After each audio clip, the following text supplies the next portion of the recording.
right, ladies and gentlemen, thank you for joining us here on the return episode of the Lockup presented by BuckleBomb.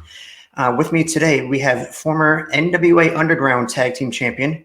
He's a former 01 USA World Tag Team Champion, a Pro Wrestling Freedom Tag Team Champion, and current Total Chaos Wrestling Champion. We have Schwartzy. Yes, hello. Yes, thank you for joining me. How are you this evening? I'm doing well. How about yourself? I'm doing great. Thanks for taking the time to join us. No problem. So, as I mentioned, you are the current Total Chaos Wrestling Champion. How long have you been wrestling with them?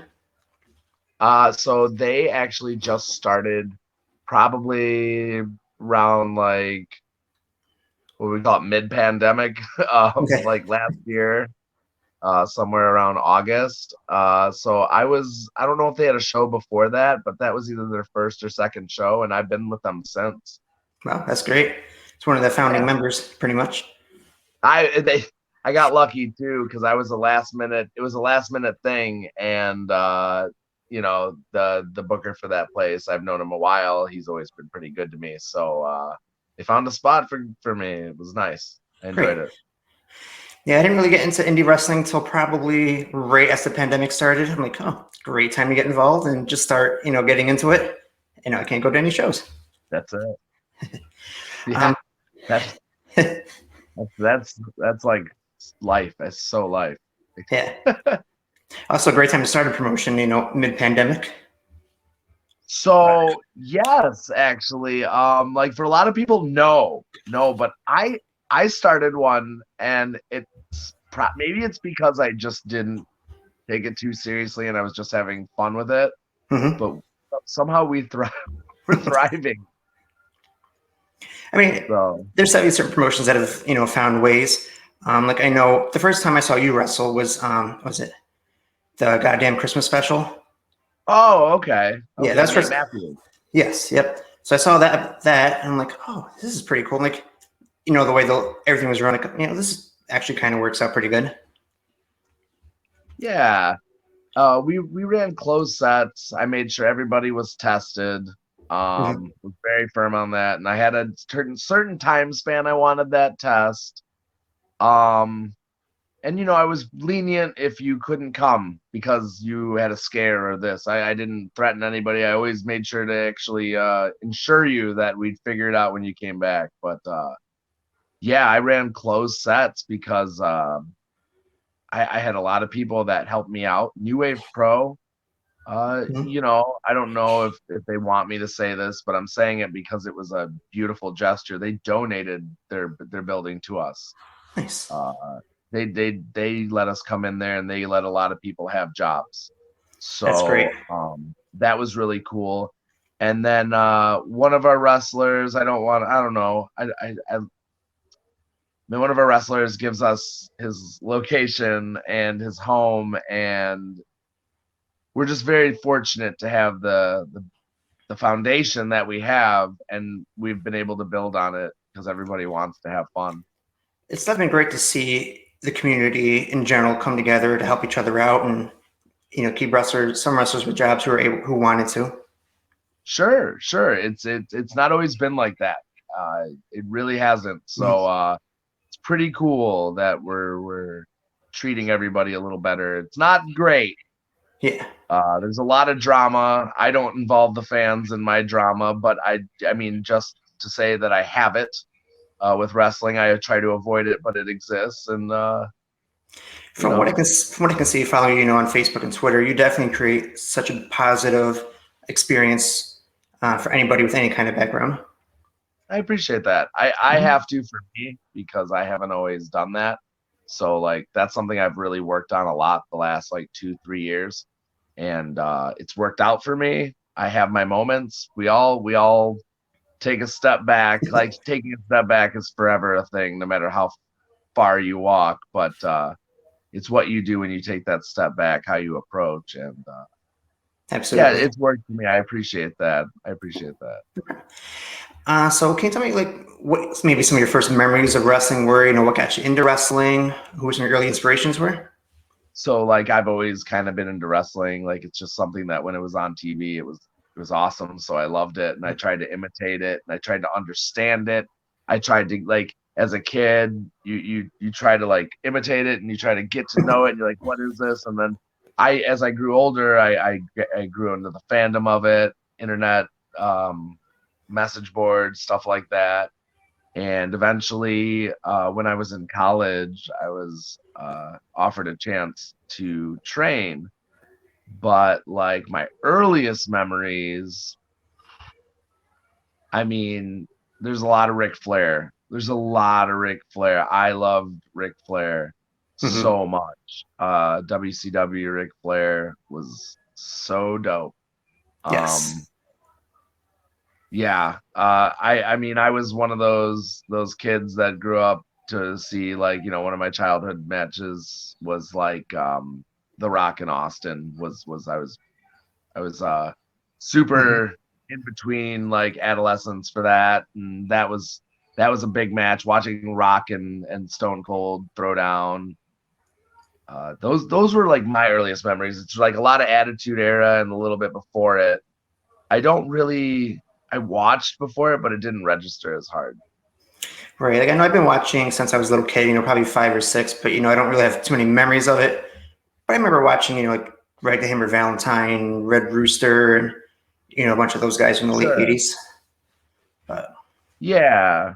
See, like I watched a lot, and like I remember stuff. Like I remember early Raw, and I remember like, but I just didn't register. I didn't really like. Oh my God! Like this is not something I'm mhm. watching anymore. This is something I have to like understand further. And then when you find out that you're like, oh, it's because I want to do it. Oh Yeah, shit. yeah. I think we're close to the same age. I think probably like right about the Attitude Era was like when you start understanding a little bit more, like why certain guys are doing certain things and how certain things are working. Yeah, yeah. Things were more intriguing. Hmm. You wanted to go down the rabbit hole a little bit without the help of YouTube. By the way, we didn't even have YouTube. Let Nope. me be an old man. Let me be old man yelling at the deal. We did. We didn't have YouTube in our day. We didn't Yeah. have the YouTube. No, you hear a lot of guys who, pre YouTube days, like, yeah, we had to mail our tapes in, to promote us and hope to hear back in a couple months. Now it's almost instant. So like so like we this is hilarious because like you see all these montage videos on YouTube and everyone's clipping stuff and it's like top 10 moves, top 10 this, best moves of. So like back in the day, this guy that helped train me with Jeff King named Frankie the Face used to take VCR tapes and he'd tape spots and do the same thing and he'd have long tapes of really cool stuff, and these are the equivalent of the YouTube videos you see these days. It was awesome. Hmm. And he was the only guy that had these that I knew. I also hear rumor that you also partially trained with Dan Severn. Is that true? No, no. Okay. So that got put on the internet, like on one of those fan sites, because I worked. One of the first places I worked for was Price of Glory Wrestling, which is Dan Severn's wrestling school and shows. And I worked there as a wrestler. And so he didn't train me, but I did training sessions with them here and there just to like Gotcha. keep in shape and just to like I like to go train at other schools. If you follow Uncle Chase, like he likes to go train at other schools. That's a thing I've Hmm. always liked to do as well. You just get to check out the culture and you check out different ways to do things. But yeah, yeah. Yeah. Dan's school helped shape me, but I more work there. Hmm. Yeah, I saw that. I'm like, huh, I didn't know he actually trained from. Like, that's true. That's definitely pretty interesting. Yeah, yeah, it was funny because like first is crazy shit. It's his property that he ran his school on. So we're driving there and we're in this back area and I'm like, "Oh my God, like this is some rural stuff." And we drive onto this property and he's got this building behind his house and he's running wrestling shows and MMA training back there. I'm like, "What is going on?" We get out of the car and like there's Dan Severn on a John Deere mowing his lawn, raises his hand to like say hi to us. First time I've ever met the guy, and he runs over like one of his dog turds like on his mower, and I'm like, this is so real now. Like this is brought back down to earth. Stars, no more stars. He's a Yeah. regular person. Holy, it's No like more wow, okay. Starstruck. So who But would you he has say? made some animals. Yeah. He has made some animals at that school. Some real talent. So who would you say maybe you model your style after? Is there anybody you drew direct inspiration from? Obviously Ric Flair, big Ric Flair fan, but I don't know. There's just I see things that I like and I take pieces and I add them up. I don't think there's if I imitate somebody or I try to do something solely that they do, it's for probably 1 or 2 matches just to like put it in my memory bank and then it's there forever.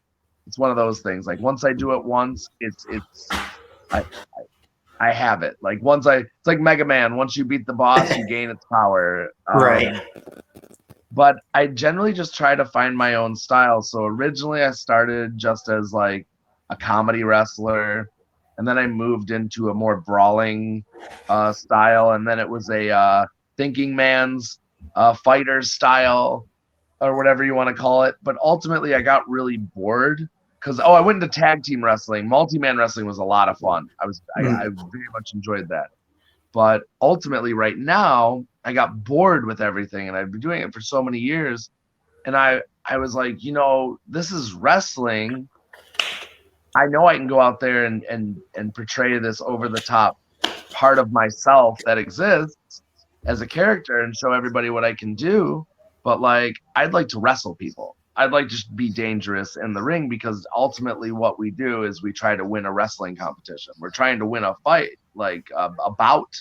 And I didn't feel that I could wrestle as good as I should be able to. And I wanted to work on that. And throughout the pandemic, like when it first started, I went to Cody Hawk School. I went to House of Truth. I trained over at a couple like local spots, and I reinvented everything about myself and taught myself how to do all these things that I never thought I was even capable of.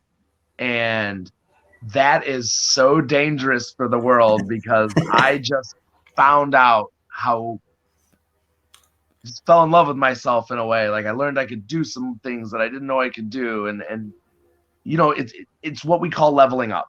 I guess that's the best way to put it. Like I leveled up and it was awesome. And a lot of my friends did that over pandemic too. It wasn't just me. Like there's a lot of people I know that changed everything about themselves. And now I would say I am a technical submissive wrestler. Like a Ric Flair? Like a hook and I'm a hook and crook wrestler. Do you enjoy working as a heel or a babyface more? I don't think it matters to me. I really don't. Like either one I can do, either one's a challenge. And most of the time, I'll say it. Most promoters won't even remember. I'm going to say it right here. I really don't play what they tell me to play. If it's heel or face, I give them a little bit, but I go out there and I sometimes you just know, like giving them what you do. Like, this is why you brought me in. You obviously brought me in because you know what I do. And I'm not going to change the formula. And unless it truly warrants it, I don't go too much more one or the other. I am just this Schwartzy. I'm just this character for everybody. I am just, it's like, I like to call it comic book lore. We're just characters with a backstory, and you're either vested or you're not. Like a vigilante, not really a bad guy, not really a good guy, kind of in between. Yeah, I am a vigilante. That is the coolest thing I've heard all day. I am going to, that was the coolest thing I've heard all day. Hell yeah. Feel free to use it. I'll tell you how cool. I'll tell you how cool it is. Watch it. Honey, I was called a vigilante. Suck it. So can you remember your first match? When the first time you stepped into the ring, at a house show? I'm sorry, what was that? Can you remember the first time you stepped into the ring? Your first match? I do. I do remember the first match I ever had. I had a match that was like two side, like, well, obviously three, but like they were sending out jobbers to get beat and pinned by Tracy Smothers at JCW, and it was like in Grand Rapids, and it was like a real quick thing. So like technically, that was my first match. Mm-hmm. Technically, like on paper, that's my first match.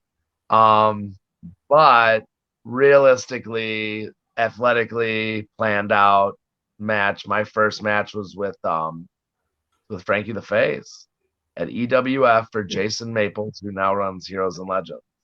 Okay. Yeah, that was my first match. And I had a really good first match. Like I had a really good one. Like it went exactly how we needed it to go. Nothing like insane, Mm-hmm. but it went really well. And the next 7 were dog shit.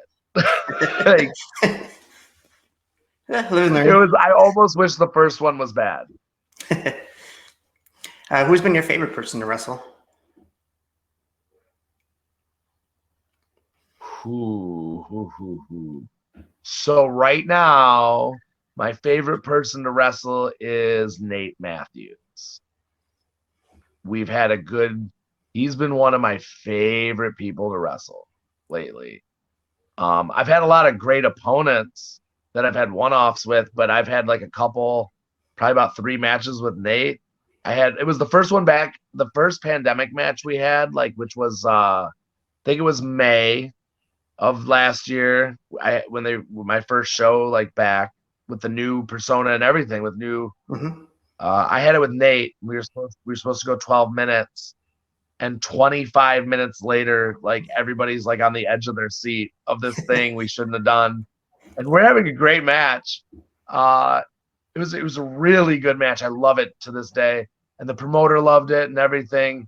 And at the very last second, I threw out my lower back and had to like go to the hospital after. It was such a good match, and it was just like a Oh, freak thing, and I threw out my back.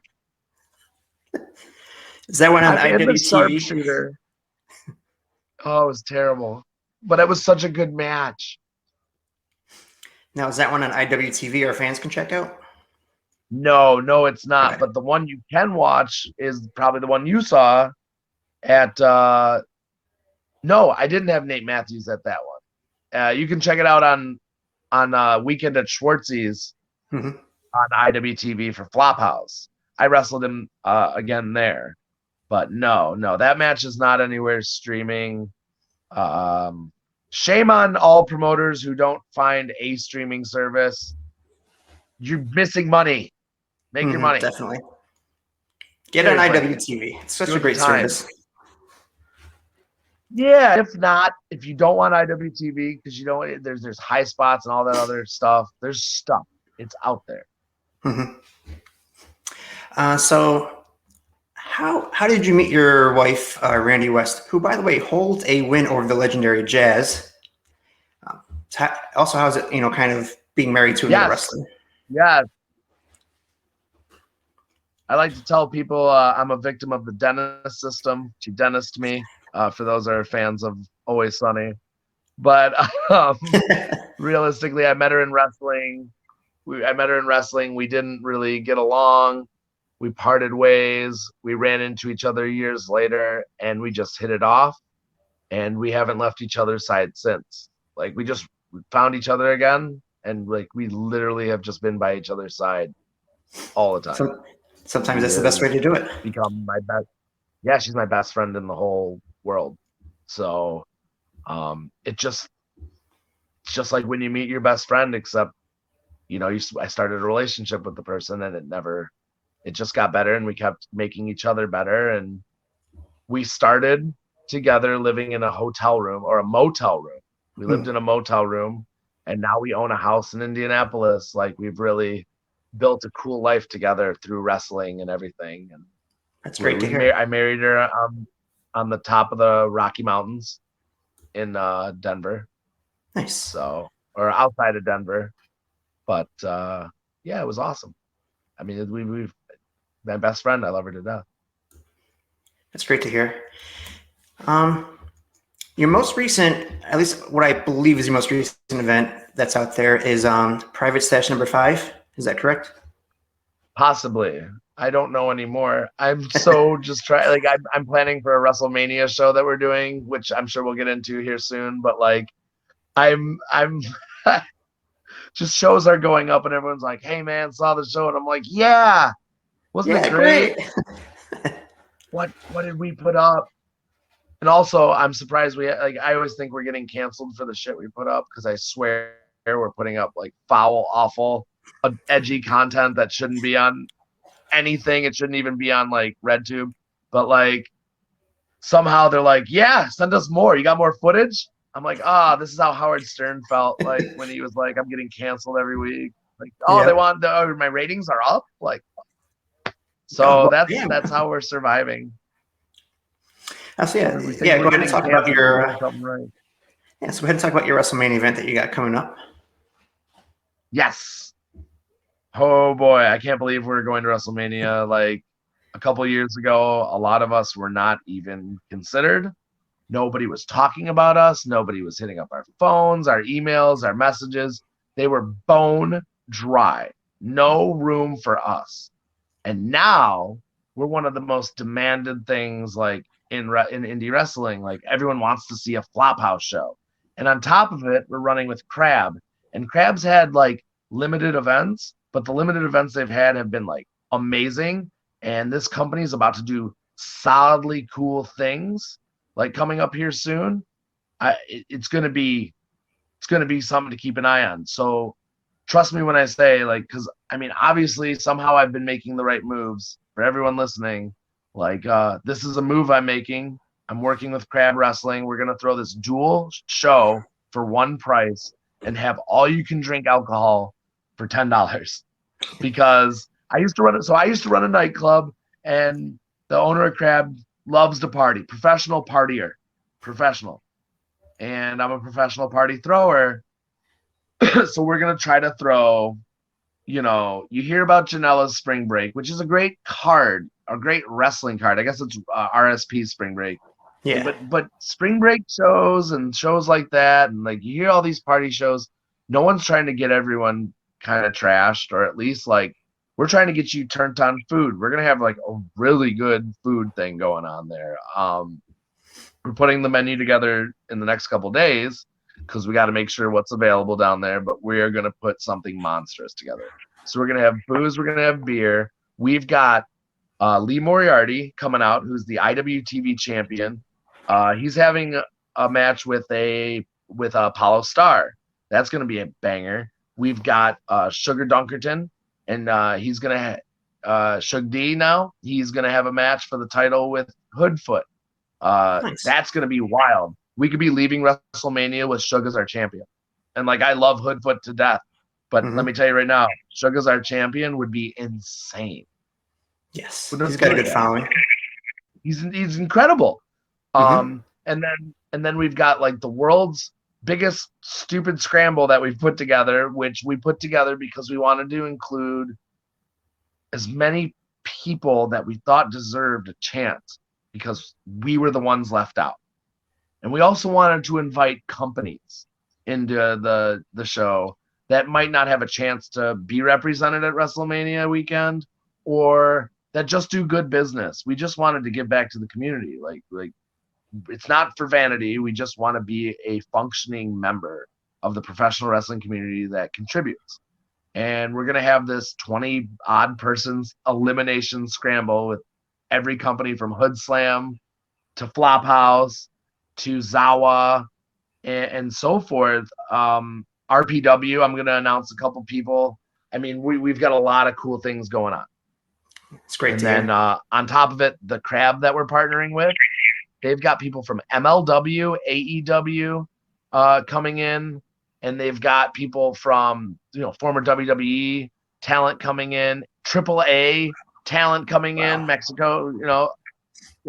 These guys are these guys have like mega stars coming in, so like they're gonna they're going to bring the Thunder too. It's going to be insane. We're going to go at 6 o'clock Thursday, April 8th, Boozapalooza, and Crab presents We Wrestle with Mania. And they're going to be intertwined shows, and it's going to be fucking insane. Hell, it's worth it just for the time. I was like, I can drink beer. Little entertainment. Beer or jungle juice. That's what kind of degenerates we are. We're bringing back jungle juice. Nice. Oh yeah. Oh yeah. If you have any indecency in your soul, you know what jungle juice is. That's okay. Mm-hmm.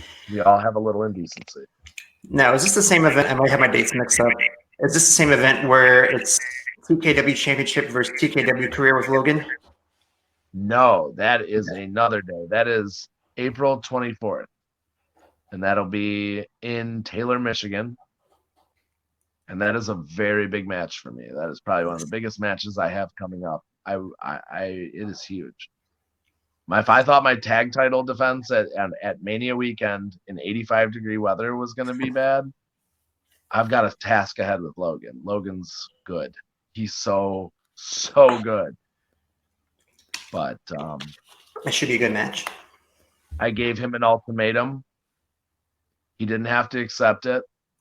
I told him I needed him gone, and it wasn't to be mean. It wasn't to take from him. I'm not trying to take out of his pocket. And I don't think he understands that, but I'm trying. I'm trying real hard to make sure other people have opportunities, and he needs to go. But I don't think he understands what I'm trying to say. He thinks I'm talking about other people. He thinks this is about other people, and this is truly, at its very core, growth for him. I need him gone for his own good. I do everything I do has a purpose. I promise you.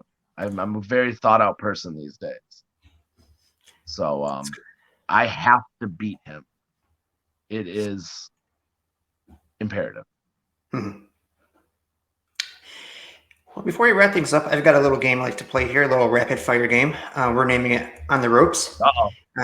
So it's 6 questions, some wrestling related, some not. Just give us your first answer that comes to mind. Are you ready? Yes, I am. All right. If you could only have one beer for the rest of your life, what are you drinking? Beer? Yeah, so I don't drink anymore, but I enjoyed Red Stripe when I did drink. So if you can have one main event match with either Cody Rhodes or AJ Styles, who are you taking? AJ Styles. Good choice. What is the best gimmick match in your opinion? Judy Bagwell on a pole. Pineapple on pizza, yes or no? Yeah, all day. Yes. My man. Load that shit up. If you could headline WrestleMania or Wrestle Kingdom, which one are you taking? Mania. And lastly, which would you take if you can get either one for free? A Tesla or a Ferrari? Tesla. Easy. I saw your post the other day, so I'm like, I'll throw this in there. Daddy wants a Tesla. Daddy wants a Tesla so bad. Absolutely. I'm going to guilt Elon Musk on Twitter into giving me one. Tell me you'll stick his face on the side. Little promotion. I will, holding the Dogecoin dog, some shit. I'll do it. All right, so before we go here, is there anything else, any last events or anything you want to promote for yourself? I guess coming up, like I said, we've got the We Wrestle with Mania Boozapalooza major event in Tampa, Florida. After that, TKW, we have me and Logan. That's going to be a big one on the 24th. Also on the same day, I will be at both shows. So Logan, I believe, will be having a match earlier in the day as well. So we're not going in. We're both going to go into our match with one match under our belt. We will be at RPW. I will be at Ruthless Pro Wrestling in Toledo. I think they're going to be a little north of the Michigan border this time. But Ruthless Pro Wrestling, I am the holder of the Dabski Trophy. I am the master of the scramble match. No one can match my scramble techniques because I am the multi-man master. So I will be defending that in another scramble with another cornucopia of talent. I haven't used that word in a while, so I'm gonna use that one. Right? That's a good word. Yeah, always use that when you can. That's $1 million word right there. Fancy stuff. Ruthless Pro Wrestling. And then, as always, you can follow us at Flophouse. Flophouse Wrestling. You can find us on Facebook. You can find us on Twitter, Flophouse AF. You can follow us on IWTV. You can get 5 free days if you use promo code Flophouse. You can cancel that bitch right after. I don't care. I mean, I would like the money, but get your 5 free days and watch some Flophouse. I don't care. What else? I've got a Twitter, Gears of Schwartz. I've got a Facebook. Feel free to friend me. If I'm too friended up, feel free to follow me. Everything's public on there. I don't hide much. But we here, BuckleBomb, we promise following Schwartzy, worth it. Thank you. Thank you. I try to keep that content as good as I can. And if you really like what I do and you really like Flophouse Wrestling, if you head over to Brainbuster Tees, you can look up Schwartzy, you can look up Flophouse, you can get any of our merchandise. It'd be really awesome. They pay us on time. It goes right to us at the first of every month. They're good to all of us at Brainbuster Tees. I love them to death. Brainbustertees.com. Sounds good. Well, Schwartzy, thank you for doing this with us. Good luck in your My matches. pleasure. Have a great Thank you. evening. Thank you so much.